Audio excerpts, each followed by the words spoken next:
I'm glad that we had a first part with Brother Prince in an introduction to this timeline of redemption, and I'm so glad for what the Lord has prepared and how the Lord has led into that, in preparing us for preparation, as Noah was prepared for the flood. So we should be prepared for the coming of Christ, where He shall destroy this world in a like manner. Not with a flood, but He shall destroy this world with a fire, as He has promised. So I'm really keen to see how the Lord has set His timeline, because as Noah had to receive God's timeline, God's will, so we have to be prepared now to receive His timeline at this time, and to be ready as Prince ended at that time, while the Lord speaking through him, that if we accept the timeline as Noah did at the beginning, or during that time, during our lifetime, we accept it, then God shall reveal the detail, the exact time and the exact day and hour of His coming. So for us to be ready to receive that exact time, exact day and hour of His coming, of Christ's coming, we have to receive His general timeline of when it will happen. And this is so paramount to understand what God has revealed to us. So I'm glad, Prince, that we can continue by God's grace into a second part. And I'm happy and I'm eager to hear what the Lord has impressed upon you to share with us. Okay, let's go to the end of the Bible.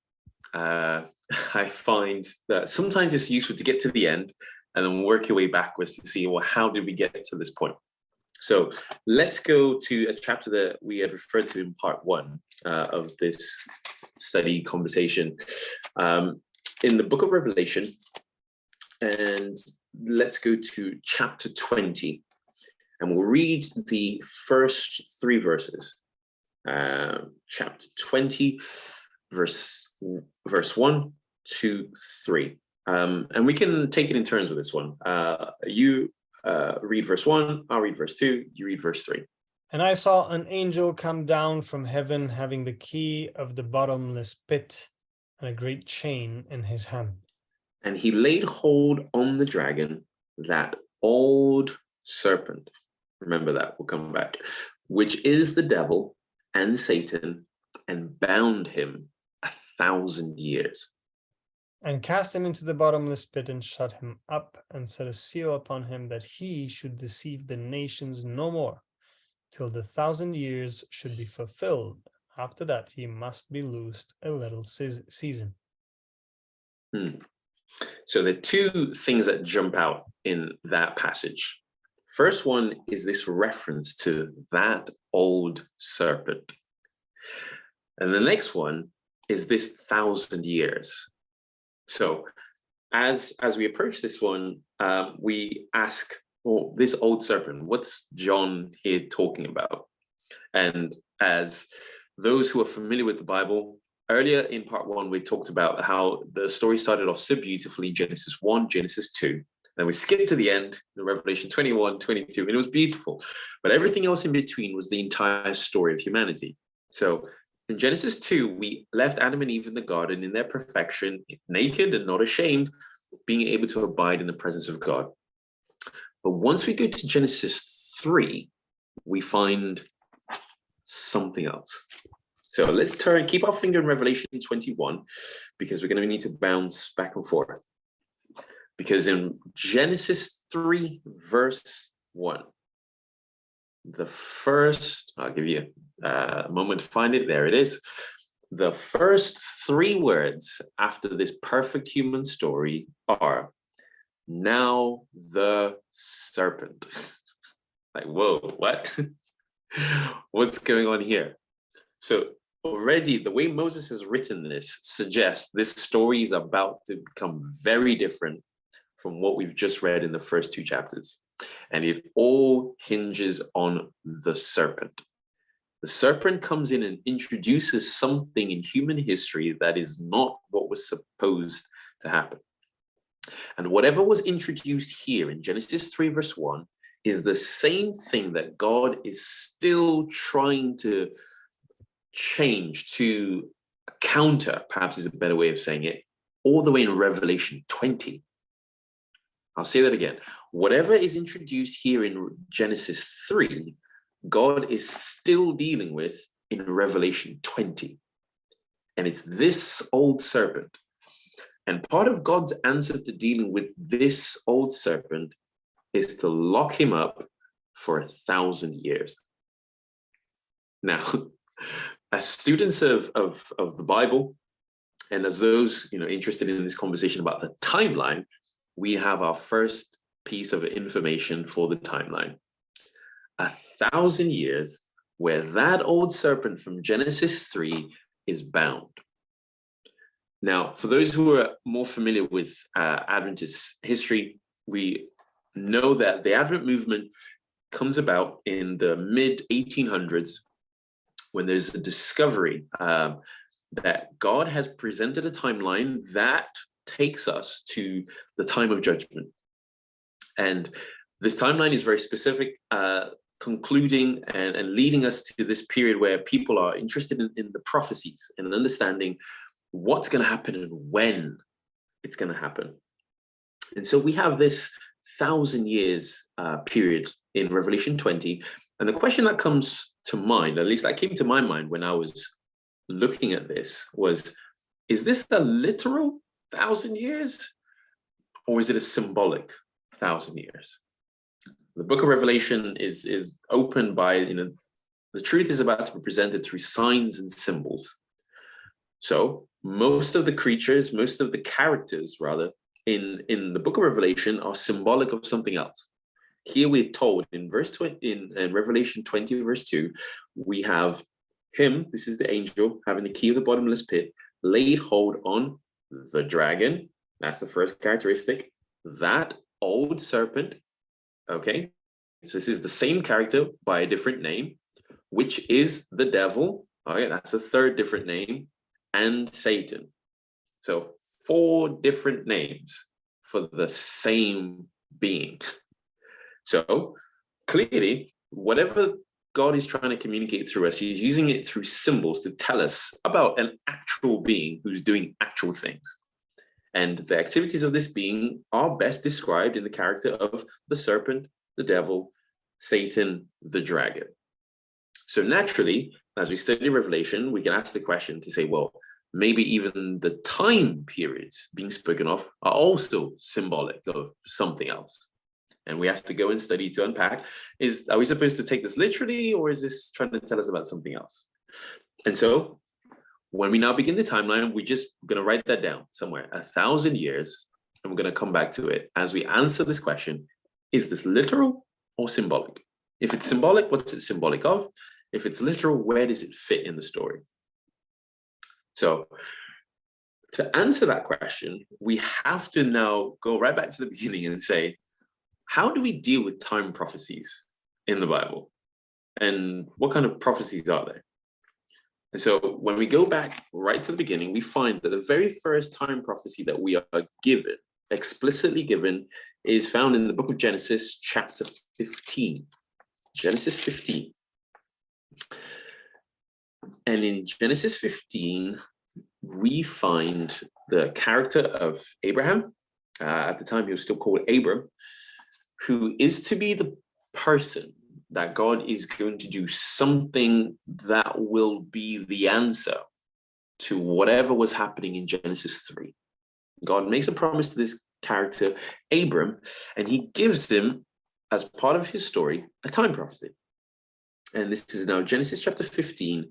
And let's pick it up from verse 13. We'll read verse 13 and 14.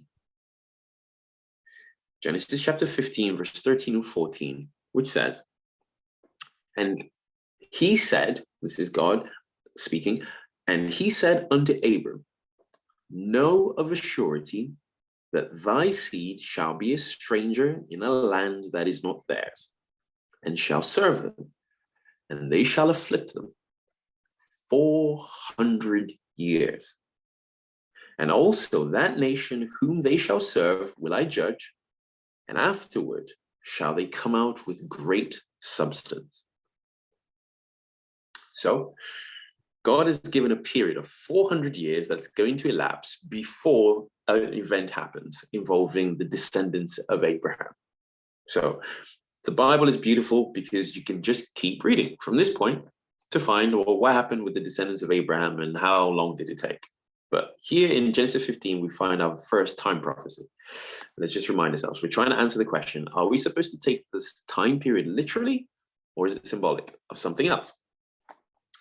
The next time we find a time prophecy, still in the book of Genesis, and this time it's in Genesis chapter 39, I believe. No, Genesis 39. Genesis 39 introduces us to the character of Pharaoh and Joseph, and the one that we're looking for is in Genesis 41. Sorry, Genesis 41.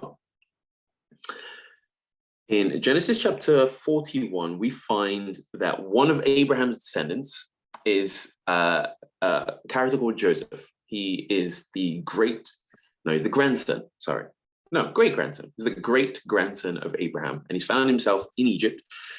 And at this time in Egypt, the king of Egypt, called Pharaoh, has a dream. And in Genesis 41, we find the details of Pharaoh's dream. Now, the part that we're interested in this part is the interpretation to the dream, because the interpretation gives us reference to time. So if we pick it up from Genesis chapter 41, verse 25, for those not familiar with the story, Pharaoh has dreamt two things. In one dream, he has dreamt that he saw 7 fat and healthy cows and 7 skinny and unhealthy cows. The skinny, unhealthy cows come and eat the fat, healthy ones. But the skinny ones don't become any fatter in that process. He then has another dream where he sees 7 good, healthy ears of corn and 7 wind-blasted, not good ears of corn. And the ones that are not as good replace the good ones. So Pharaoh dreams this, and he calls the people to interpret what this dream means, his wise men and so on, and none of them can figure out what this means.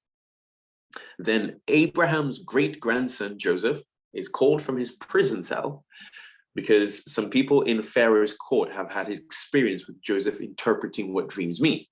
So one of them remembers to say, I met this guy when I was in prison, and he told me what I dreamt, and whatever he said came true. So maybe he can help.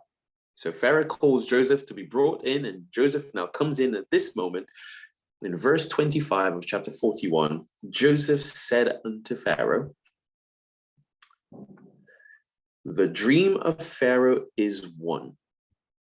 God hath showed Pharaoh what he is about to do. Verse 26, the 7 good kine, which is the cows, are 7 years. And the 7 good ears are 7 years. The dream is one. In other words, the 2 ways of presenting this information, which was with the cows and with the corn, are talking about the same thing.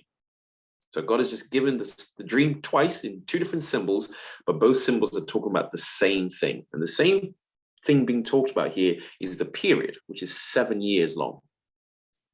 And we continue now in verse 27. Joseph says, and the 7 thin and ill-favored kine that came up after them are 7 years. And the 7 empty ears, blasted with the east wind, shall be 7 years of famine. So the second time prophecy that we find in the narrative of scripture from Genesis is this period of 7 good years in Egyptian history where things would be blooming and blossoming and everything would be great and abundant, followed by a period of 7 years where things would be bad. There will be famine in the land. So when reading the narrative again, we continue and we find that these 7 years are literally 7 years. 7 years from when this dream happens Egypt is abundant and full of produce. And 7 years after that, a famine happens. Again, I'm kind of paraphrasing this just for the sake of condensing it so that we don't get lost in the detail. An important part in piecing the timeline together is let's just get the basic idea, and then we'll come back to the next level and then start to fill in more details, get to the next level and even more detail. If we get too precise too quickly, we get lost in all the detail and everybody just gets confused and we don't know what's going on. So the thing that we're understanding in this first part is, how do we understand a time prophecy when it's given to us? Do we take it literally or do we turn it into something else? And the first two that we're given, the one with Abraham and then the one with Joseph, the story shows us that these are to be taken literally. These were literally 7 years followed by 7 years. Now, when we carry on reading through the story of the Bible, we'll get to this part, and we're skipping now to a different book. We're now in the book of Numbers we're going to go to. And this time we're going to go to Numbers chapter 14. Connected back to the first prophecy of Abraham, that God gave to Abraham about 400 years, we find in this part of the story that indeed God has now delivered the descendants of Abraham from Egypt and is now taken them on the way to give them the land that he promised to Abraham. We're going to come back to this in the next layer of the timeline, where we find that the amount of time that's passed is now over 400 years later. Okay, we'll see that when we come back later. But now here we are in this passage in Numbers 14, and we find that when the children of Israel come out of Egypt, God says to them, there's the promised land, go and conquer it. But then they say, oh, can we go and check it out first? Now, I pause you just to emphasize something. In part one of this discussion, we learned that the experience of faith is taking God at his word. Whatever he says, accept it as true and then live your life according to what he said. So here God has said to the children of Israel, I'm giving you a good land, go and take it. And their first response is, oh, can we go and check it out first? Okay, there's a clue to where this is going. So God, in his great mercy, in his great patience, he says, okay, fine. Yeah, sure, you want to go check it out first? That's fine. Go for it, check it out. Send 12 people, 12 spies that are going to go and see the land. And a part of your assignment is that when you go to the land, you go see it, bring back the produce from the land, the evidence that this is a good land so that it can be presented to the people. That's part of the assignment. And the people say, all right, wonderful, let's go and do this. And so we find that after the spies had gone to go and see the promised land, we're now in Numbers chapter 14. Let's actually pick it up from, let's go back to one chapter, Numbers 13, just so that people can really understand what's just happened here. Numbers 13, and we will pick up verse 25. Numbers 13, verse 25. In the first part of the book of Numbers chapter 13, we were given a list of names of who these 12 people were. So the first part of Numbers 13 tells us who these people were, what tribe they were from, and so on and so forth. And the part that I just described was what happens from verse 17 all the way up to verse 24, where God says, part of your assignment is to go see the land, bring back the produce from there. Now in verse 25, we find, and would you like to read this verse, brother? And they returned from searching off of the land after 40 days. Okay, so they've gone, done their assignment, they've come back after 40 days. And then they give a report to the people, which basically says, yeah, the land is good. Doubtless, the land is good, but we don't think that we can actually take possession of this land, because the people that we saw in the land are mighty, powerful, and strong, and we can't conquer them. So It's been a great journey up to this point, but we think the best thing for us to do is to go back to Egypt. So we come now to Numbers 14. The story continues. Numbers 14, we find... We read in the book of Hebrews 11, the importance of faith. Massive, okay? This is the reality. Go on. Yeah, it's incredible. Here, these guys have no faith in God. None. And so we will be tested the same thing. We are about to enter the heavenly Canaan. And faith is paramount. Without faith, it's impossible. Yeah, so we're going to chapter 14, you said, right? Chapter 14, and I'll set the scene. Chapter 14. Most of the spies present the story of, yes, the land is good, but... Then there are a couple of the spies named Joshua and another one called Caleb who say, whoa, whoa, whoa, what's all this but business that we're talking about? God is the one that's promised us this land, and surely we just need to follow what God has said, which is let's go and conquer the land. However, you've got a majority of 10 people saying, yes, but, and only 2 people that say, yes, let's have faith in God's word and then let's go forward and conquer.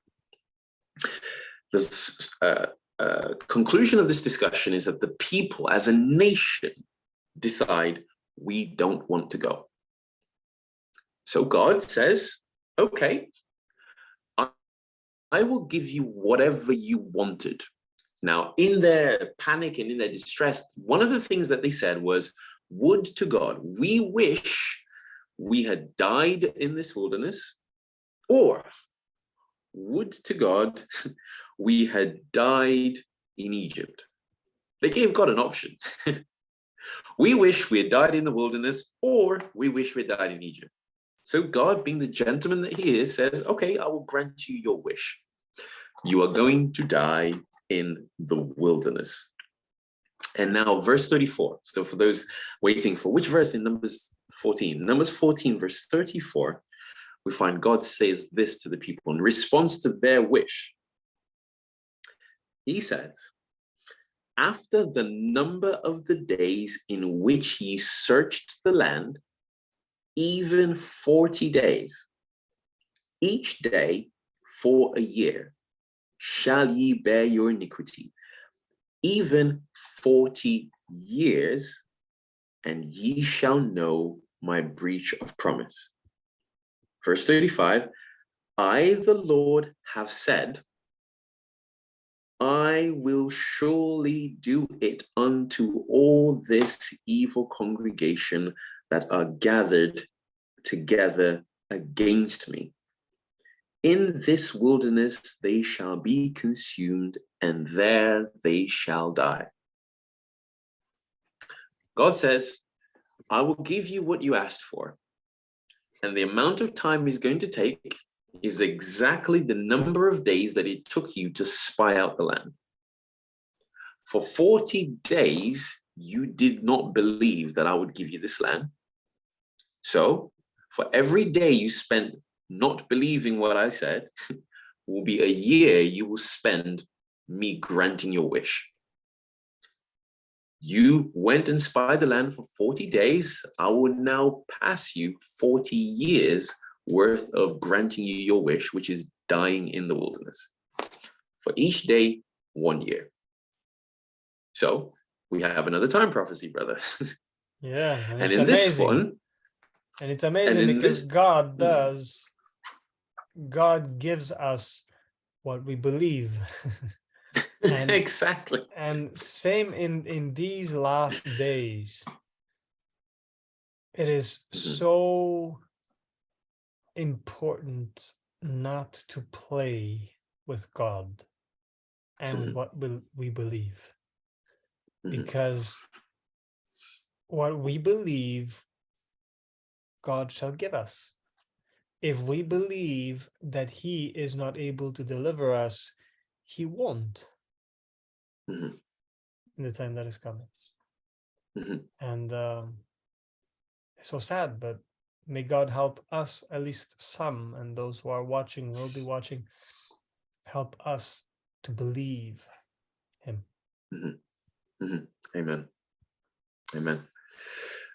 So in these, in this account, we find another way of seeing a time prophecy.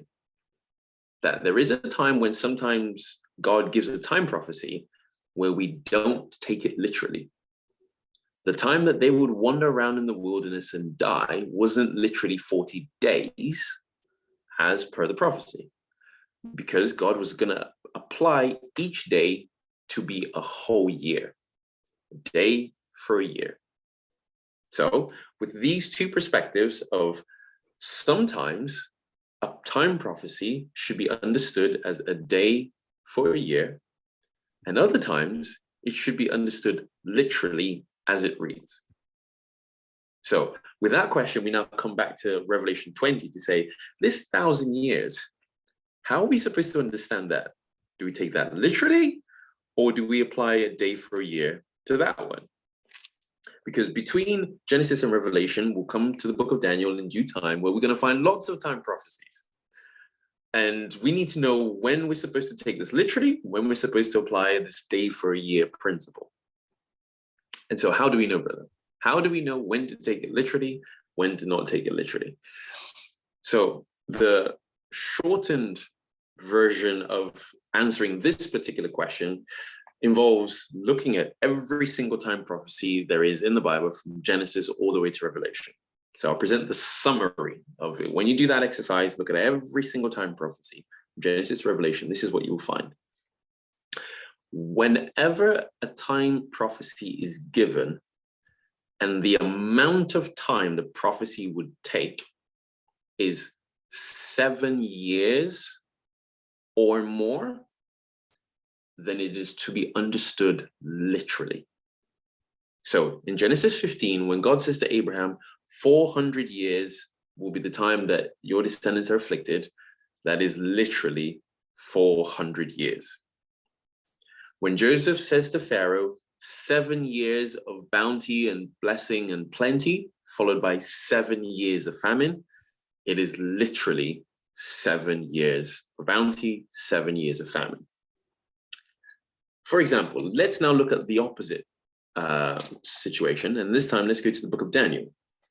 We're going to find some time prophecies there. And we referred to one in part 1 of our study. Let's go to Daniel chapter 7.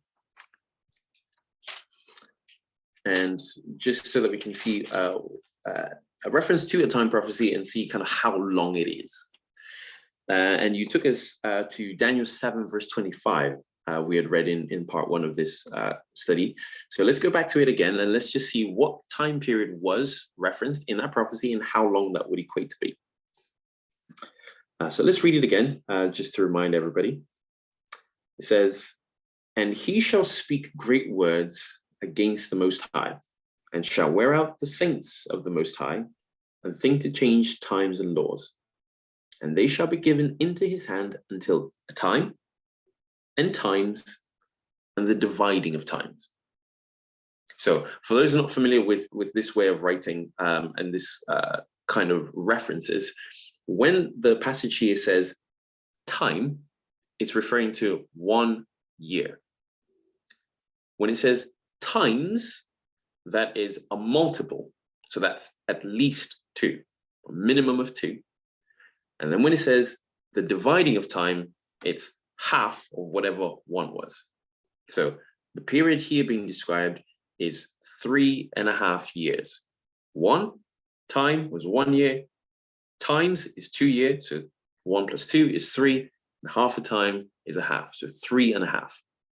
But let's just check to make sure that we're arriving at the correct conclusions. Let's go to the book of Revelation, chapter 13, where we'll find the same prophecy presented to us slightly differently. And in Revelation 13, and let's pick it up from verse 5 to 7. Revelation chapter 13, verses 5 to 7. "And there was given unto him whichever creature, whichever character this is, will become clearer later. And there was given unto him a mouth speaking great things and blasphemies. And power was given unto him to continue 42 months. Okay, we'll just stop there for now. 42 months. In verses 5 to 7, we'll find the description of the same character doing the same thing that we just seen in Daniel 7, verse 25. John and Daniel are looking at the same part of the story, and they're giving it to us in two different ways. Daniel said time, times, and the dividing of time. John says 42 months. Both periods are identical. So now we need a breakdown, a closer breakdown of how many days would we have in 42 months? Or how many days would we have in 3.5 years? Now, it's super important that we allow the Bible to give us the answers to all these questions, okay? Because the Bible is one story, and every piece of information that God sees that we need, he himself must provide, so that we can know that this is his story, not our story, okay? So to understand just how we break down the years, the days, so the years and the months into days, we need to look at another story. And we're going to go back to a story we had talked about in part 1 and a little bit in part 2, which is that of Noah and the flood. So let's go back in our Bibles to Genesis. And let's go to Genesis, picking up Genesis chapter 7, verse 24. Just to remind everybody, we're trying to understand, when do we take a time prophecy to be literal? When do we take it to be symbolic? And how do we understand the specific time references as closely accurate to kind of precise detail as we can? So here we find in Genesis chapter 7, verse 24, it says, and the waters, which is the waters of the flood, prevailed upon the earth 150 days. 150 days. This 150 days, we want to understand, if we were to turn 150 days into months, how many months would that be? 150 days into months. How many months would that be? So let's give people at home a chance to kind of try and calculate that, work that out in their heads. And those who have an open Bible before them, I give you the opportunity to scan through Genesis 7, 8, and 9 to see if we can find the same period referred to in a different way. 150 days. And it's awesome if you take the, as God said that he will give us the sun, moon, and stars for times and seasons, but the word month comes from the word moon. Mm-hmm. And mm-hmm. We're just approaching a new moon. Well, we just passed from a full moon, and we're going to come into a new moon soon. But a new moon in the Bible was always the beginning of a month, and a month in the Bible lasts 29 point something days, 30 days, more exactly. So that's awesome. That yeah. And that's important to know when we're now reading this story, because here's the thing that I found growing up. As people read the Bible, the sections of the Bible that people like to skip over because it's a little bit boring. And it's usually sections that involve a lot of data, a lot of numbers, a lot of information. And it's like, why do we need to know all of this? Like, can we just stick with the story? You know, God said it was going to rain. Noah got in the ark, it rained, and then they got out, and then they carried on. Like, why go into the precision? For example, when we read in Genesis chapter 8, let's even read Genesis 7. Genesis 7, let me just give people an example. Genesis 7, verse 11. Here's a piece of information that the Bible gives us. And for a lot of times, we're like, what are we supposed to do with this information? Verse 11 says, in the 600th year of Noah's life, in the second month, the 17th day of the month, the same day were all the fountains of the great deep broken up, and the windows of heaven were opened. Yasmin, why doesn't it just say, and then it rained? Why go to the detail of saying, in the 600th year, in the second month, on the 17th day of the month, on that day, it started to rain? Here's what I found. Because God wants us to know when.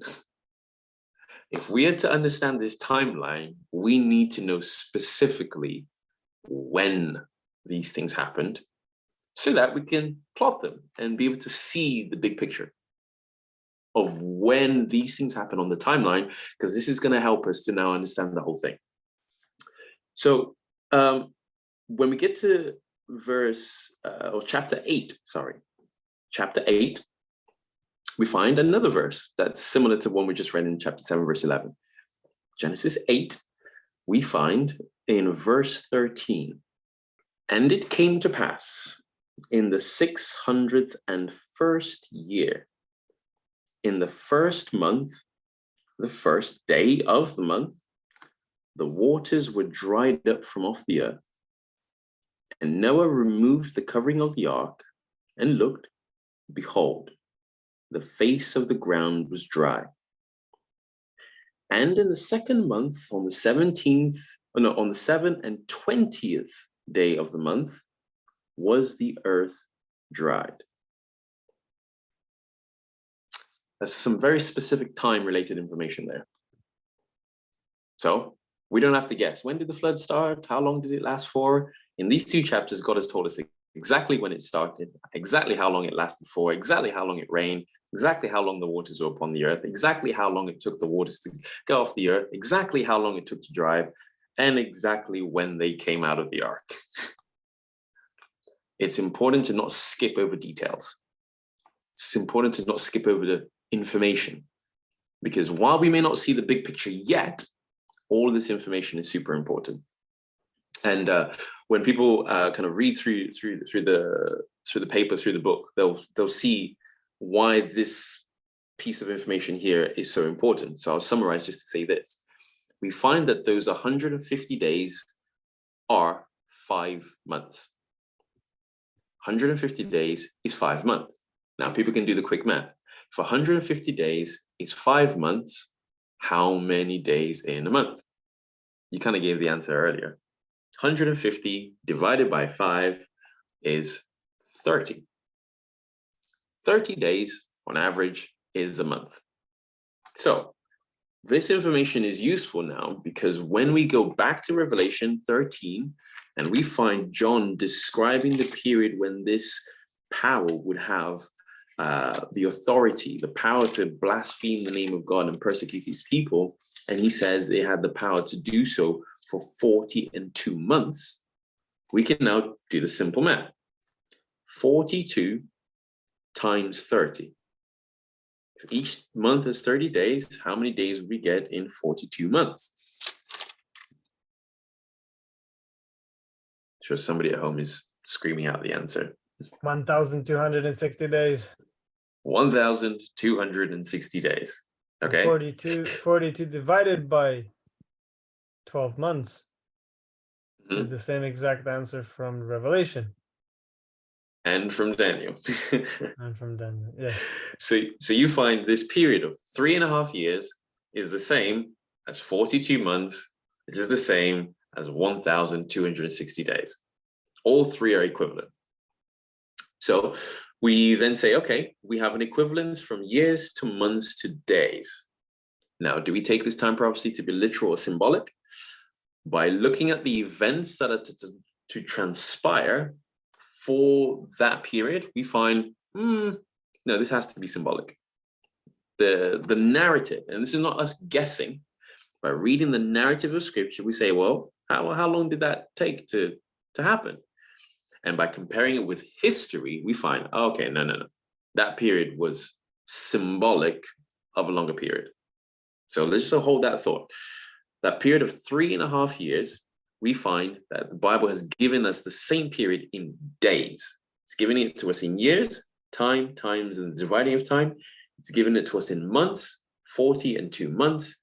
It's given it to us in days, in Revelation chapter 11, we find this. And let's turn to this so that the people can know where we're getting this certainty from.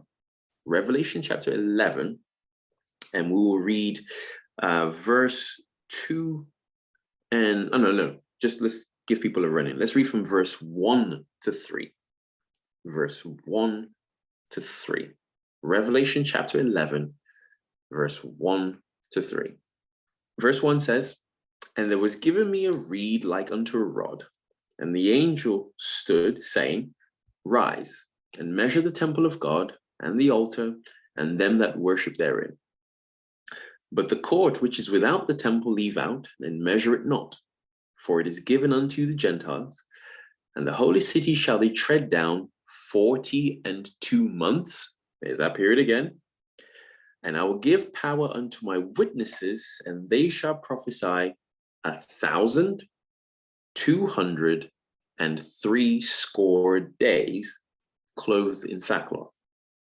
Again, for those who are unfamiliar with the number system that's used here, a score is 20, the number 20. So when we have 3 score, that's 3 times 20, which is 1,260 days, the same number. Okay, the same number. Okay, a score is 20, 3 times 20 is 60. So we have 1,260 days, same number. So 3.5 years, 14 months, 1,260 say. When we go back to the book of Daniel, here's what we now find. Daniel chapter 8. And by this, at the end of this prophecy, we'll now see what we need to do with that passage in Revelation 20. Daniel chapter 8. In Daniel chapter 8, we find that the angel Gabriel is sent to give Daniel some information. And in what Gabriel has to say to Daniel, he gives him a time period. And this is in Daniel chapter 8, verse 14. And Daniel writes in Daniel chapter 8, verse 14. Here we go. "And he said unto me," he being Gabriel, says unto me, Daniel, "unto 2,300 days, then shall the sanctuary be cleansed." Unto 2,300 days, then shall the sanctuary be cleansed. Now let's take our information. What have we learned about being able to turn a prophecy of days into months, into years? We know that each biblical month is 30 days. So let's do some maths, Yasmin. If we take 2,300 days and turn it into months, how many months would that be? 2,300. 2,300 divided by 30. We have 76.666. 76.6 months. Okay, let's take that same period and turn it into years. How many years would that be? 6.38. Okay, or we can round it up to say 6.4, somewhere there. Both of those, whichever way we look at it, is less than 7 years. Now, for those that are more familiar with their time prophecies in the Bible, we find that this time prophecy in Daniel chapter 8 is the longest prophecy mentioned in the scriptures. And when we turn this prophecy into years, it's 6.38 years. And yet we found other prophecies earlier in Genesis 15 of 400 years. We found another one in Genesis 41 of 7 years plus 7 years. That was like a 14-year period. And so all of those other ones, the 400 years one, we said earlier, when we read the narrative, we find this was a literal 400 years. The 7 years one in Joseph and Pharaoh's dream, we found that was a literal 7 years when we read the narrative. These other ones that we just looked at in Revelation and in Daniel now, we find that they're less than 7 years, and the Bible gives them to us in days. So from what we learned in Numbers 14, that when the prophecy is given to us in days, there's a hint to say, maybe you need to do something with these days to understand what the actual period is going to be. In Numbers 14, those 40 days God says, would be 40 years. Therefore, when we look at a prophecy like in Daniel 8, where we've got 2,300 days, there's a hint in the scriptures to say, understand these days to be symbolic for a literal year. In Revelation 13 and in Revelation 11, we're given to 42 months, 1,260 days. Again, there's a strong hint to say, understand these days to be symbolic of years. We'll understand this much clearer when we get to the next level of detail. Right now, we just want to see the big picture. So we can find that every single prophecy in the Bible, time prophecy, will fall into either literal years or symbolic years. In the symbolic years, we apply the principle of day for a year. But this only applies to prophecies that are less than 7 years long. Every other prophecy, we're at the moment not including the Revelation 21, but the other one in Genesis 15 with 400 years, Genesis 41, 7 years. There's even one in Daniel chapter 4, where Nebuchadnezzar has a dream where a period of 7 times, so 7 years happens. And we find by reading the narrative in Daniel 4 that this was a literal 7 years. We can conclude this. Whenever we see a time prophecy that is 7 years or more, we take it literally. We do not apply day for a year to this one. We take it literally. And we've built that from Genesis 15, Genesis 41, Daniel 4. A prophecy of 7 years or more is to be taken literally. So with that, we now come to Revelation 20. And we find this angel binding the old serpent, the dragon, the devil, and Satan for 1,000 years. We say, okay, from what we've seen in the rest of the Bible, we take this 1,000 years to be literal. It has to be literal. For it to be consistent with every other time prophecy that we've seen, a period of 1,000 years must be a literal 1,000 years. Okay, great. It's a literal 1,000 years. But where does that fit in the timeline? And why 1,000? Why has God picked 1,000? Why not 10,000? You know, this is a bad guy, right? This is the devil and Satan. This is the enemy. Why not bind him for 1,000,000 years? Why 1,000? To answer that question takes us to where we have to understand how God works. When God does things, he does things in patterns. And these patterns are consistent and repeated. So I don't know if you want to jump in and ask a question, or you want to just go straight into the next phase of this, because now we're about to enter a new phase in this study. Well, I think it's awesome. Let's go forward. Let's go forward. Okay. So for this, we have to go all the way back to Genesis. People need to get used to this. We're always going to go back to Genesis to understand, because there's a principle in the studying of the Bible that the very first time an idea is presented gives you a clue as to how you are to understand the next time you see this idea. I'll say that again. There's a principle in the study of the Bible that the first time you come across an idea, there is a clue in how you are to understand this idea the next time you come across it. And so let's go back and just read, and we're not going to read the whole thing. We'll summarize for the sake of time. We'll point people to what we're reading so that in their own time, they can go back and study this. It's super important that people don't just sit and listen and say, oh, this is great. You need to go back and read it for yourself. You will see, and God will show you personally and give you the confidence in his word when you take the time to read it for yourself. So Amen. We're going all the way back to Genesis 1 to see what God is up to. So we're introduced to God in Genesis chapter 1, verse 1, where it says, in the beginning, God created the heaven and the earth. Here is our first introduction to God as the being who creates. And for the rest of this chapter, we're not only given what he creates, but how long it took him to create. I'll say that again. We're told not only what he did, but how long it took him to do it. And what we find here is that in the creation of the world, God, in his own wisdom, decided to take 6 days to do it.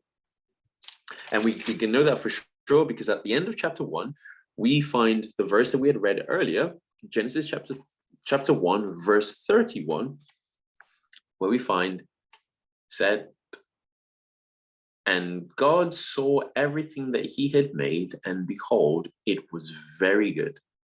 And the evening and the morning were the 6th day. Let's carry on into chapter 2, because it flows very naturally. I'm going to read from chapter 2, verse 1 to 3. And here's it goes again. It says, thus the heavens and the earth were finished, and all the host of them. And on the 7th day, God ended his work which he had made. And he rested on the 7th day from all his work which he had made. And God blessed the 7th day and sanctified it, because that in it he had rested from all his work which God created and made. Now, I chuckle here because this is another instance where it seems that the writer is being very repetitive, which God created and made, which God created and made. It's like, whoa, bro, like we know God created it. We've just spent a whole chapter reading that God created it. But here's what I've learned. God does not waste words. God only repeats things that are important. And when we keep finding on the 7th day, God ended his work which he had made, and he rested from all his work which he had made. And on the 7th day, he rested and sanctified it from all the work which he had made. God is trying to drive a point home. When I do my work, this is, when God's speaking, when I do my work, this is how I do it. I take 6 days to do it. And on the 7th day, I rest. I take 6 to do my work and 1 to rest. I take 6 to do my work and 1 to rest. It's the first hint on how God works. Now, just in case we're thinking, oh, maybe we're putting words in God's mouth. God isn't really stressing that, is he? Well, let God answer him for himself. Let's fast forward in the story to the next book, the book of Exodus. And in the book of Exodus, we spoke about it earlier. God is fulfilling his promise to Abraham to say, I'm going to do something for your descendants. I will take them out of a nation that is not theirs, and I will give them a land. So in the book of Exodus, we're introduced to God delivering his people from the bondage that we're in, taking them to the promised land. And on their way, God decides he's going to reveal things about himself to the people so that they can know who he is and what he's all about. So Exodus chapter 20 is the moment where God gathers the entire nation of people who've just been delivered, and he says this. Let's start from verse 1 of Exodus chapter 20. And God spake all these words, saying, I am the Lord thy God, which have brought thee out of the land of Egypt, out of the house of bondage. Okay, stop there. I am the God that has just delivered you, is what he's saying. And now he's going to set out some expectations on how this relationship is going to work between him and his people. So this is where we find the record of the 10 commandments, which are the terms and conditions of this relationship. Now let's skip to the commandment where God talks about time, because that's what we're interested in this timeline study. We want to understand, what is God doing with time? And in verse 8, we're going to read verse 8 to verse 11. This is what God now says when it comes to time. Remember the Sabbath day to keep it holy. 6 days shalt thou labor and do all thy work. But The seventh day is the Sabbath of the Lord thy God. In it thou shalt not do any work, thou, nor thy son, nor thy daughter, thy manservant, nor thy maidservant, nor thy cattle, nor thy stranger that is within thy gates. Pause here. God is saying this applies to everything, to everyone, including the animals. What I have just said to you applies to everyone, to everything, including the animals. What's this thing that God wants us to understand that applies to everyone? For in 6 days, the Lord, this is verse 11, the Lord made heaven and earth, the sea, and all that in them is, and rested the seventh day. Wherefore the Lord blessed the Sabbath day and hallowed it. So what's he saying? The way I want this relationship to work between you and I is that you, in your work life, are going to copy what I do in my work life. You, Yasmin, you, Prince, you, listener, whoever is watching this, God is saying to you, I want you in your work life to copy what I do in my work life. You will work 6 days, and on the seventh day, you will rest because I worked 6 days, and on the seventh day, I rested. So like Noah, I have to accept his timeline and the events in that timeline. Accept God's way of doing things. This is the experience of faith, right? So God is saying to us again, my work rest pattern is I work for 6, I rest for 1. Therefore, you should work for 6, rest for 1. 6 and 1, 6 and 1. In Genesis 2, God just kept pointing it out. And on the seventh day, I rested. I definitely rested. I sanctified the day because I rested. And now here in his law, he's saying, you work and rest this way with this pattern of 6 and 1, 6 and 1, because that's how I do things.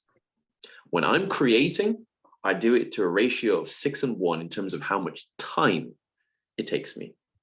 Generally speaking, when I work to the ratios of 6 and 1. I'm like, okay, all right, God, that's good. We understand a little bit more about who you are and how you do things.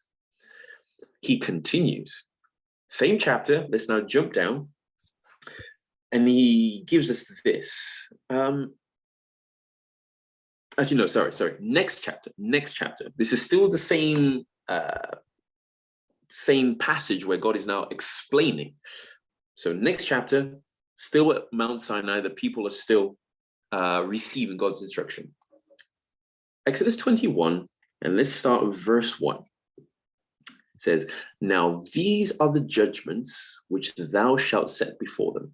So God is now speaking to Moses and saying, when you go to the people, I want you to now to break down my law, my government, and the way things work in my kingdom like this. The first thing I want the people to know as a breakdown of how my government works is this. Verse 2.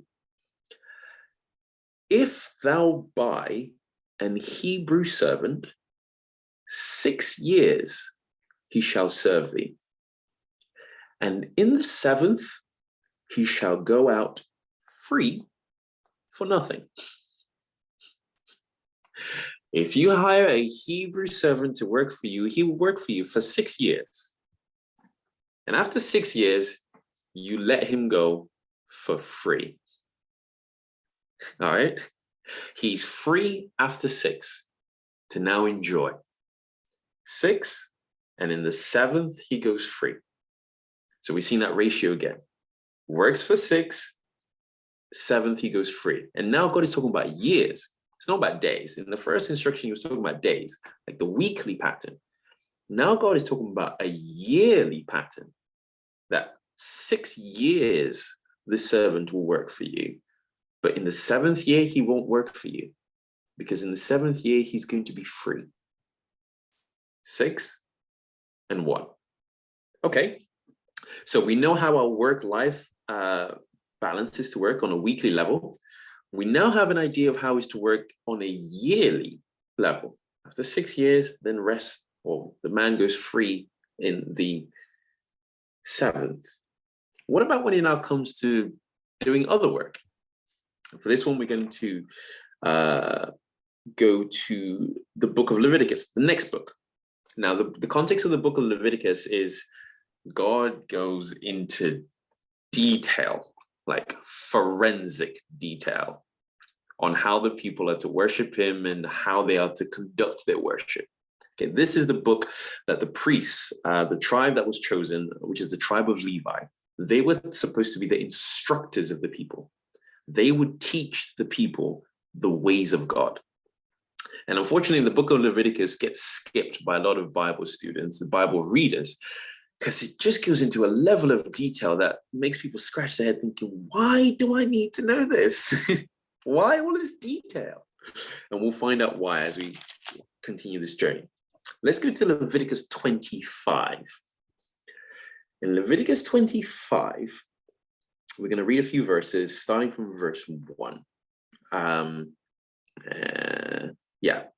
We'll read from verse 1 to verse 6. Leviticus 25. This is what God has to say on this matter.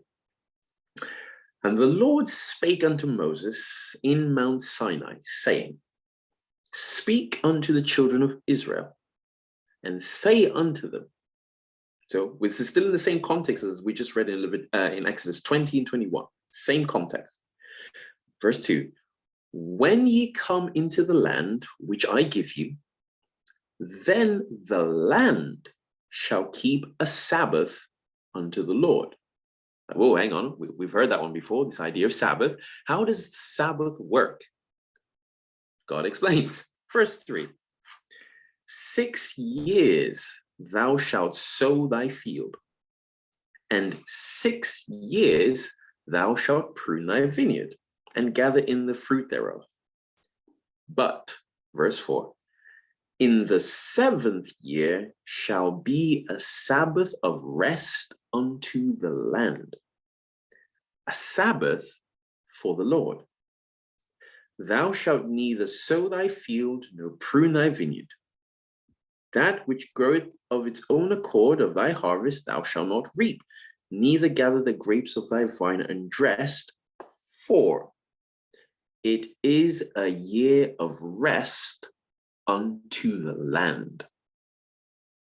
So, what's God trying to get across here? The way the land is supposed to work, or at least the way we are supposed to work the land, is to the ratio of 6 and 1. The land itself should only work for 6 before it must take a Sabbath. So let's just kind of summarize what we've got so far. God says, I work for 6 and I take a Sabbath for 1. You, my people, should work for 6 days and you take Sabbath in that 7th. If you have somebody who has come to you because of their poverty, of their situation, they say to you, listen, you can buy me as your servant. That servant, that Hebrew servant that you have just bought, will only be your servant for 6 years before you must let them Sabbath. Let them have a year. They will go free. After 6, they are a free person. When you work your land will only work for 6 before it too must Sabbath. And this is always with the ratio of 6 and 1. 6 and 1. I said earlier, God doesn't repeat things that are not important.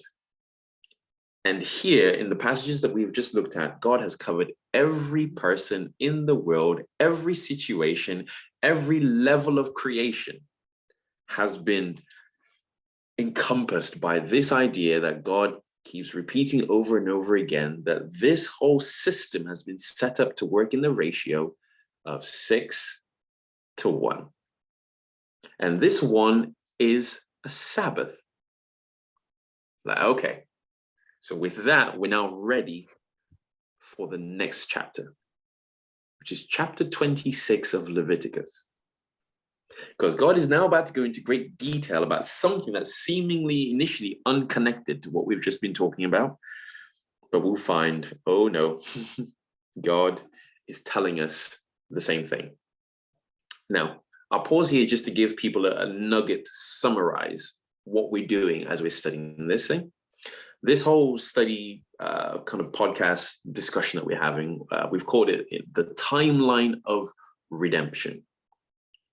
And you notice that we've been going from Genesis to Revelation to Leviticus to Daniel to Isaiah. We kind of, Matthew, we're all over the place, it seems. But the reason why we've been able to have that freedom to go everywhere is because we've understood that this whole book is one story. So it doesn't matter which book, which chapter, which verse we go to, all of that is revealing to us detail about the same story. So whether we're listening to Paul, whether we're listening to Daniel, whether we're listening to John, whether we're listening to Jesus himself, they're all talking about the same story. So therefore, a thing that we need to realize is that the whole Bible has been given to us to understand this story. And this story is the story of how God takes humanity from that disaster in Genesis 3 and brings them back to that perfect paradise of Revelation 21 and 22. It was beautiful paradise in Genesis 1 and 2. It's beautiful paradise in Revelation 21 and 22. And we have this disaster in the middle. But God is on a mission to take us from paradise, which we lost, and restore us back to paradise. In other words, we can call it the story of redemption, the plan of redemption, how God is going to take us from paradise lost to paradise restored. So as we're looking at all these details, the thing that I want people to keep in mind is all of this is the unfolding, the explanation of how this plan works, how this story works. Earlier in part one, you spent some time, and I really appreciated this, to stress that nature works to rules. Nature isn't random. It has rules. And those rules are strictly followed. And when you understand the rules, Jesus takes this point to say, when you understand the rules of how nature works, you can know what's going to happen. You look at the fig tree, you see what it does, and you can say, oh, based on how fig trees work, it's telling me that the next thing that's going to happen is summer is going to arrive. So even the story of redemption has rules. And the part that we're stressing in this portion of the study is that God keeps presenting this rule of the ratio of 6 to 1, 6 to 1, 6 to 1, 6 to 1. He keeps repeating it just so that we get it. And he covers it in every phase of our existence. 6 to 1. And that's an absolute law. It's a law. We've just seen it. God introduced this topic by saying, these are the judgments. Judgments are laws. This is how governments work. So these are the laws of the government of heaven. This is how God works. So Leviticus 26. Funny enough, God is about to talk about more laws, right? And in Leviticus 26, this is what we find. God is presenting to the people. It's a long chapter, and really, it would be great if we could read the whole thing. But I know we're giving people all these references so that they can go in their own time and read it. All right. Everything that you as a listener conclude should be based on what you study. We're just pointing it out for you to say, hey, there's the answers. You go and find it yourself. So for the sake of time, I'll summarize what happens in Leviticus 26. Leviticus 26, God says to the people, I'm going to give you an option. Option number one is that you can obey what I tell you to do. Option number two is you can disobey what I tell you to do. In option one, this is what's going to happen. If you obey, and I'm just going to read one verse where God now just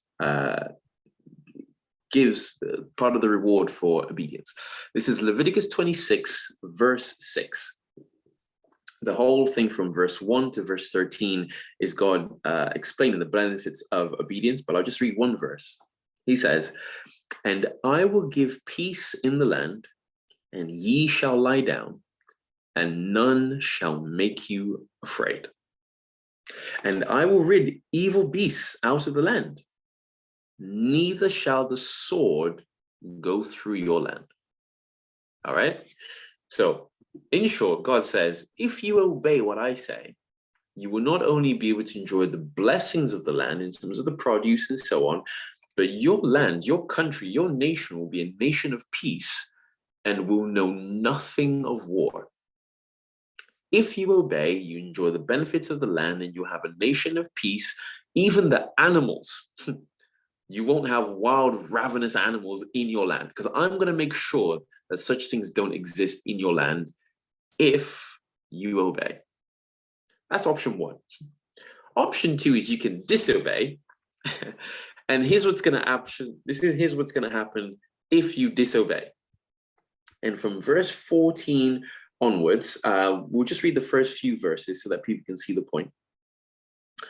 Leviticus 26 from verse 14 reads, "But if you will not hearken unto me, and will not do all these commandments, and if ye shall despise my statutes, or if your soul abhor my judgments, so that you will not do all my commandments, but that ye break my covenant, I will also do this unto you.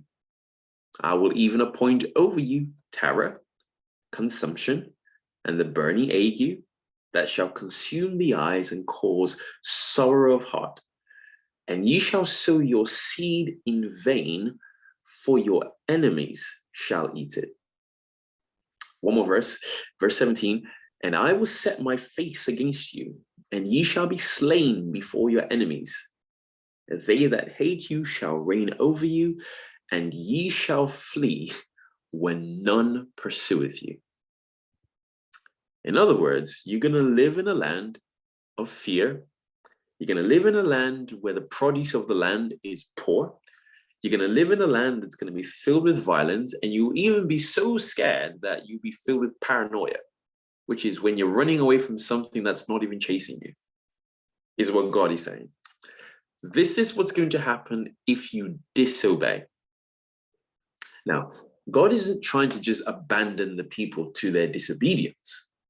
Here in the same chapter, he then outlines and says, okay, I've allowed these things, these evil things, to come to you in the hope that you will realize that disobedience is a very bad thing. So, verse 18, which is the next verse. "And if you will not for all this hearken unto me, then I will punish you 7 times more for your sins." In other words, God allows the evil things to come as a wake-up call to us to say, hey, you're going astray. Turn back to the Lord and go back to option one. Option one was full of blessings and peace and joy and bounty. The evil that comes is there as a wake-up call. And God says, if the disasters that come to your land do not achieve the intended purpose of a wake-up call, I'm going to send more disasters. I will allow more bad things to happen as a wake-up call for you. And the rest of the verses in Leviticus 26, he outlines what's going to happen. God says, I will allow more, I'll allow more, I'll allow more, I'll allow more plagues, more pestilences, more evil things to wake you up to your danger, that you're on the wrong path. But just like with Noah, he said to Noah, I won't do this forever. I won't keep screaming, wake up, wake up, wake up, wake up. There'll come a point when I've done everything I could do to save you, but you insist on continuing down the wrong path. So here's what God now outlines as what will be the final thing that he will do. So let's pick it up now from verse 27. We've gone through different layers of, and this will happen, and this evil thing will happen. Verse 27, God now says, and if ye will not for all this hearken unto me, but walk contrary unto me, then I will walk contrary unto you also in fury. And I, even I, will chastise you 7 times for your sins. And ye shall eat the flesh of your sons, and the flesh of your daughters shall ye eat. And I will destroy your high places and cut down your images. You cast your carcasses upon the carcasses of your idols, and my soul shall abhor you. Verse 31, and I will make your cities waste, and bring your sanctuaries unto desolation. And I will not smell the savor of your sweet odors.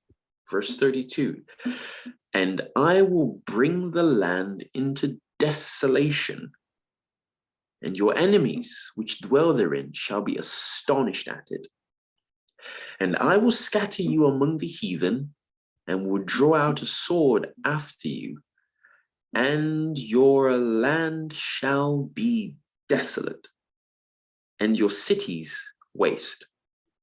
Verse 34, now we slow down here. Then being that time when God would destroy the cities and desolate the land, then at that time shall the land enjoy her Sabbaths, as long as it lieth desolate, and ye be in your enemy's land. Even then shall the land rest and enjoy her Sabbaths. Verse 35, as long as it lieth desolate, it shall rest, because it did not rest in your Sabbaths when ye dwelt upon the land. Okay, what has God just said? The final thing I will do if you persist in disobedience is that I will allow your enemies to come and destroy your cities and make your country desolate, which means empty, nothing there. And while the land is empty, it will rest. The land will be keeping Sabbath for as long as it is empty. Where will you be? You'll be in one of two groups. You will either be dead, destroyed by your enemies that came and desolated the land, or you will be in exile in the land of your enemies. I'll say that again. You'll be in one of two categories. You will either be dead, a carcass in the land, or you will be in exile in the land of your enemy. The same army that came and destroyed the land will take you exile back to their land. So if you are dead, you remain dead in the land. If you are alive, you are in exile in their land. And when that happens, the land gets to keep the Sabbath. So now we should go back and say, whoa, okay, how does this Sabbath thing work again? 6 and 1. 6 and 1. Even in this passage, God keeps repeating himself. The land will rest. The land will keep Sabbath. As long as it's desolate and empty, it will rest. 6 and 1.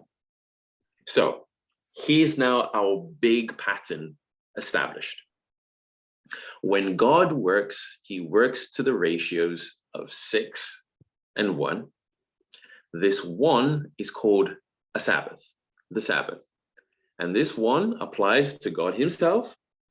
This one applies to all the human beings.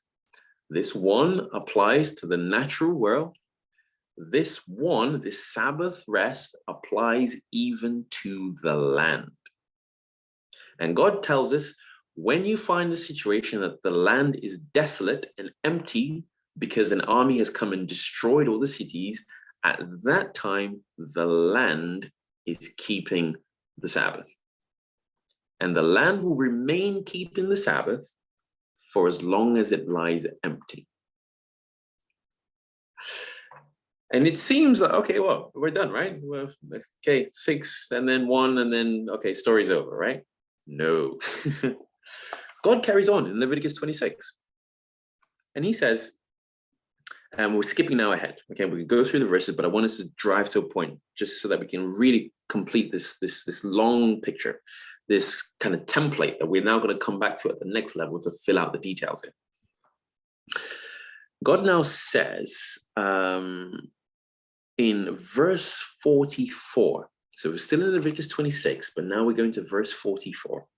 So this is now the time when the land has been desolated. The people are either dead in the land or exiles in the enemy's land. Verse 44, God says, and yet, so this is now going to be a contrast.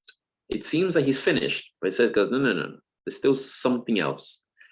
And yet, for all that, when they be in the land of their enemies, I will not cast them away, neither will I abhor them to destroy them utterly, and to break my covenant with them.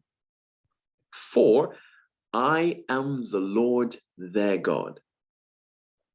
Verse 45, but I will for their sakes remember the covenant of their ancestors, whom I brought forth out of the land of Egypt in the sight of the heathen, that I might be their God. I am the Lord. Now, God says at the end of this story, when we are at the time of the exile, God says, I will remember something when you're in exile.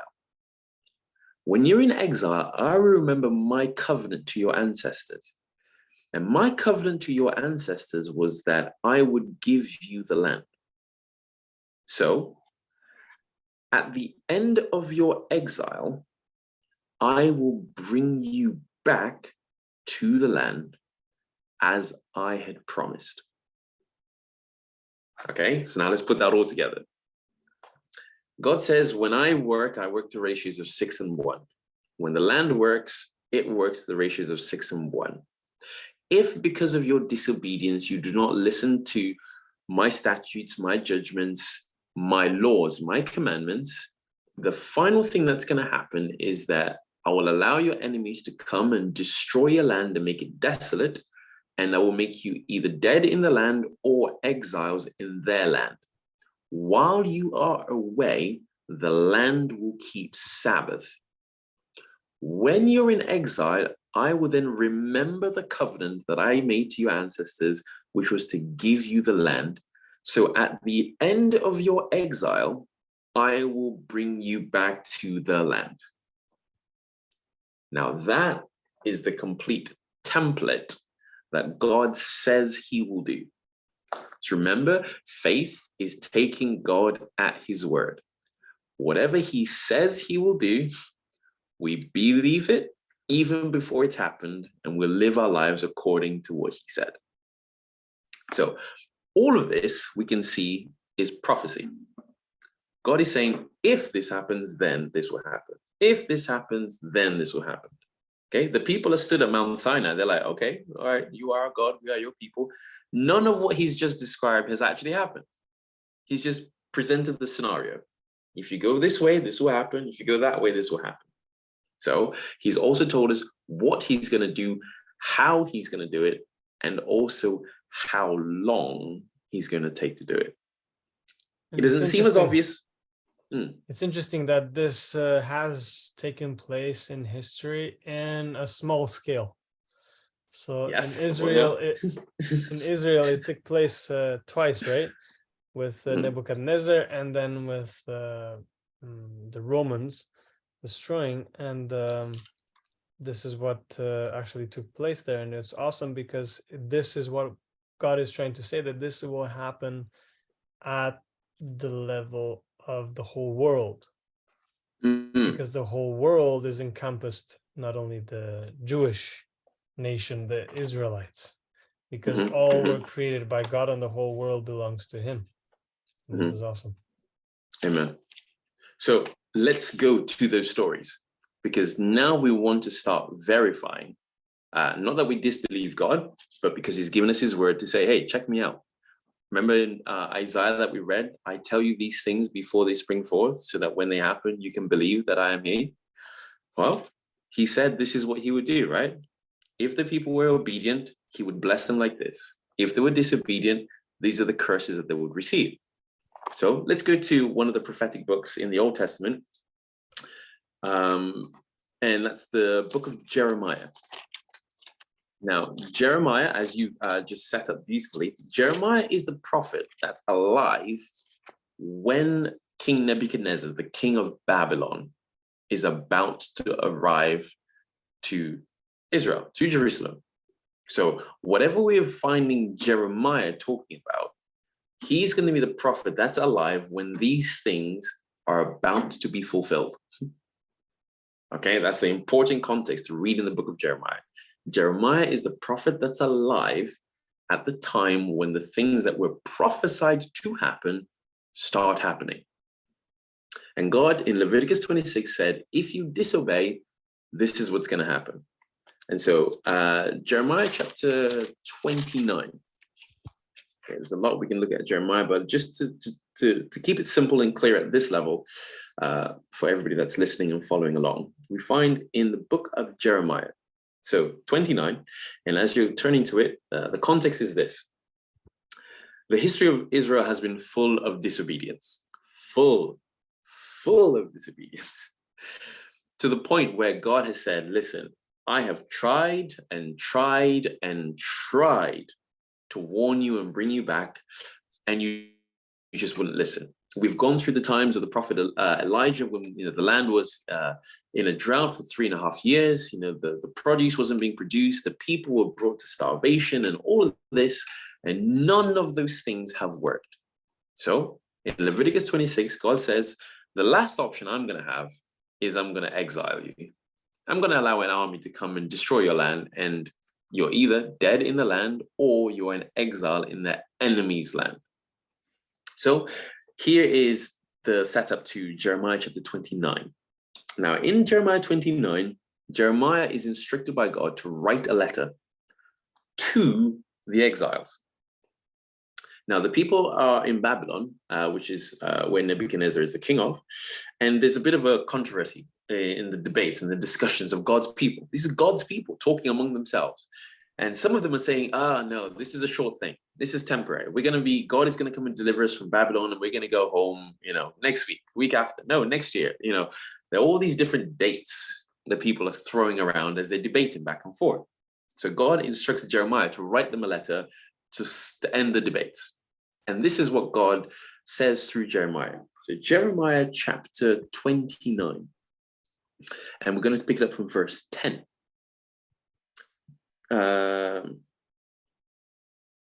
Jeremiah chapter 29, verse 10. In verse 1 to 9, God says to the people, listen, don't think this thing is going to be over quickly. It's really not going to be over quickly. You're going to be there a while. So get comfortable in Babylon, okay? Get married, build houses, get good jobs and all this kind of stuff. Pray for the city because you're going to be there a while. Verse 10, God says, for thus saith the Lord, or Jeremiah says, for thus saith the Lord, that after 70 years be accomplished at Babylon, I will visit you and perform my good word toward you in causing you to return to this land. Let's carry on reading. Verse 11. Why does God return why does God visit the people in exile to return them to the land? For I know the thoughts that I think toward you, saith the Lord, thoughts of peace and not of evil, to give you an expected end. Then shall ye call upon me, and shall go and pray unto me, and I will hearken unto you. Verse 13, and ye shall seek me, and find me, when you search for me with all your heart. Now, we've just come from Leviticus 26, and this passage in Jeremiah should be screaming out to us, you just read this in Leviticus 26, where God says, I will send you to be exiles for a period, and when you are exiles, I will visit you to remind you that my plan for you is still valid. The promise that I made to your ancestors is still true. So despite you being in exile, I want you to remember that while you're there, I'm going to bring you back one day. And the period that God specifies here, I see your hand, is a period of 70 years. The exile lasts for 70 years. Now, you had a question before we... Yes, this is Genesis 1 and 2, 3, and the Revelation 20, 21 and 22. So Exactly. this whole thing repeated again and again and again and again, and this whole pattern of 6 and 1. So this is just wonderful. Yes. It all goes. So great that you've pointed it out. We now need to verify that. Is this a pattern of 6 and 1? Because God has just put out a number, 70 years. We're like, what? How is that 6 and 1? 70 years. How does that fit? So let's go to another book of the Bible that's going to tell us the same story, and it's going to tell us the same information in a different way to see if this is exactly what's happening. So we're going to go to the book of 2 Chronicles. Another one of those books that people would like to skip over because it goes into all these details and numbers and why do I need to know this?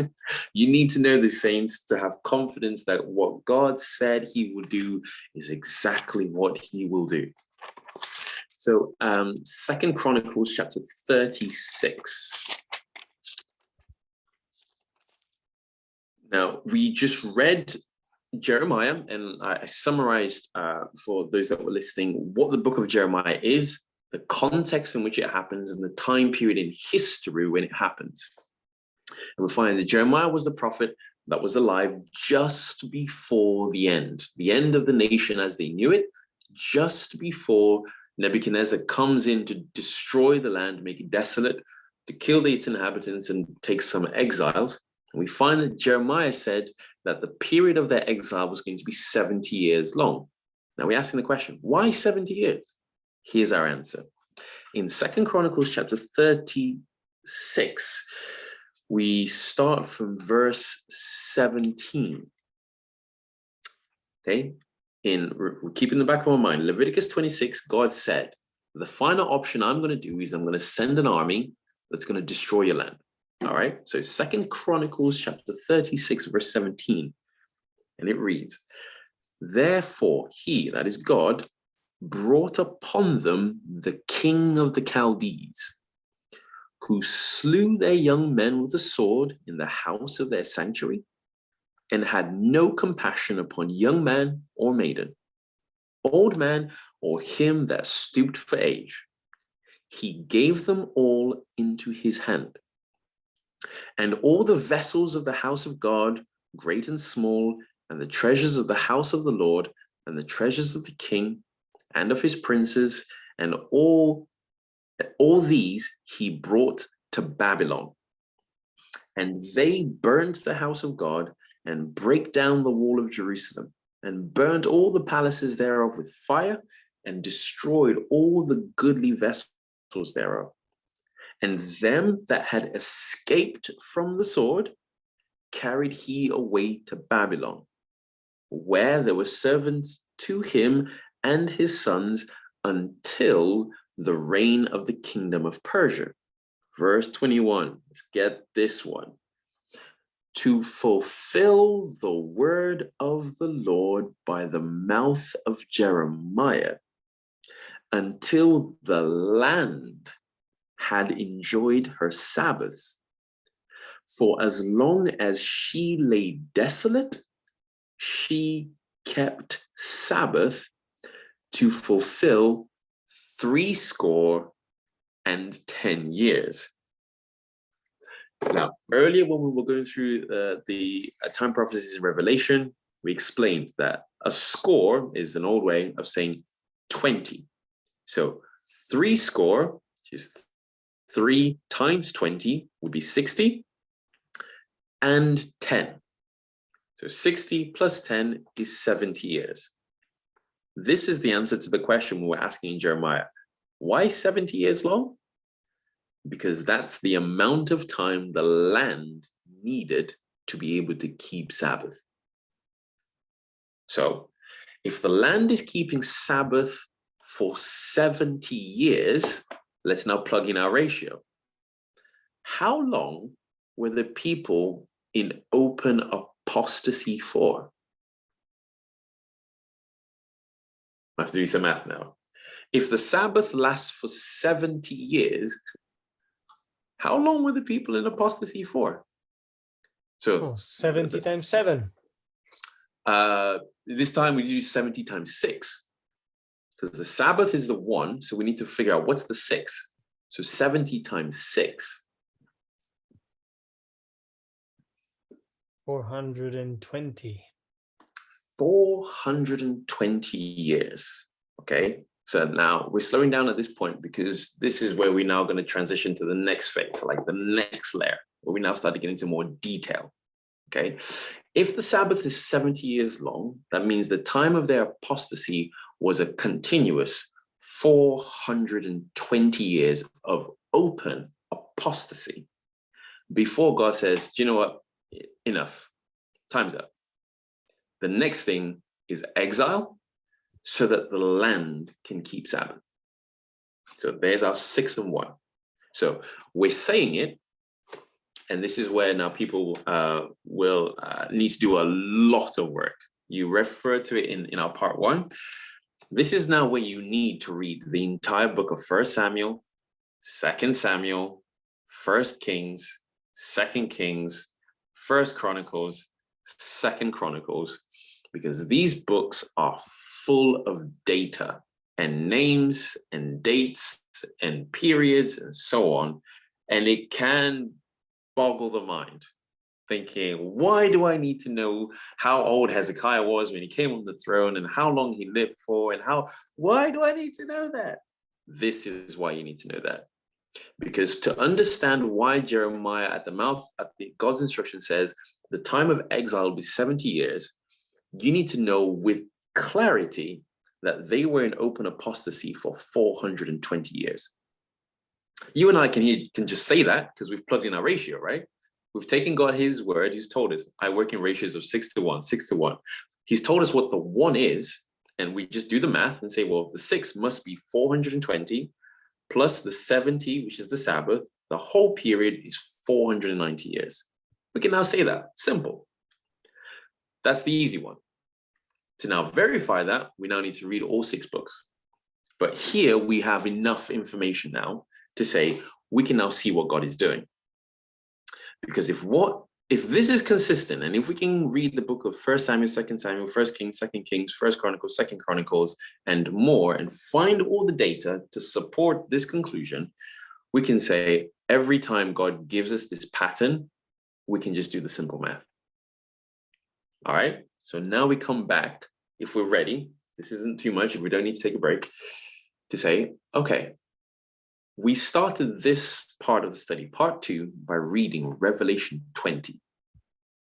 But God told us something. So let's just refresh our mind what God told us in Revelation 20, verse 1 to 3. This is now a recap. We're coming to the end of this part, and yeah, we'll take a break after this one, just to remind us where we started. And it says, and I saw an angel come down from heaven, having the key of the bottomless pit and a great chain in his hand. And he laid hold on the dragon, that old serpent, which is the devil and Satan, and bound him 1,000 years, and cast him into the bottomless pit, and shut him up, and set a seal upon him, that he should deceive the nations no more, till the 1,000 years should be fulfilled. And after that, he must be loosed a little season. So here's a summary. We've gone through all that study to arrive at this point. This 1,000 years isn't a number that God has just picked from thin air. This 1,000 years is directly proportional to the amount of open apostasy that has gone on before this 1,000. We are told that the old serpent, the dragon, the devil, and Satan is bound, and he cannot deceive the nations anymore. There's a hint to what's happened. Based on what the pattern we saw in Leviticus 26, we can conclude from the pattern that this period is a period of desolation. The land is empty. And we have a situation where either the people are dead and are just simply carcasses in the land, which is one group, or another group of the same people are exiles in the land of the army that just destroyed the land. There's people in two groups, either dead in the land or exiles in the other land. And this period is as long as the land needs to be able to keep the Sabbath. So if the ratio is 6:1, the Sabbath is 1,000 years. How long is the open apostasy for? Oh, it's obvious. It's obvious, right? Awesome. The open apostasy cannot be anything longer than 6,000 years. And the Bible has told us where to start from. Start from when you see that old serpent. From when you see that old serpent to Revelation 20 is 6,000 years. Amen. And we can stop there. Amen. And it's so awesome how the chronology of the Bible has pointed to why the end is coming, and when the end is coming, and how the end is coming. And it's so beautiful and how the Lord revealed this, and even in the point of, okay, the desolation of those that remain and those who are taken to the army that came and destroyed, is just beautiful, and it's just so awesome. So can't wait to see how the Lord will reveal in the next part and how the Lord will bless there. So I pray and hope that those who will watch these two parts will be so gung-ho to find out the last part or the next part. Amen. Yes. So glad to have finished it here. These two parts, and by God's grace will continue. Amen.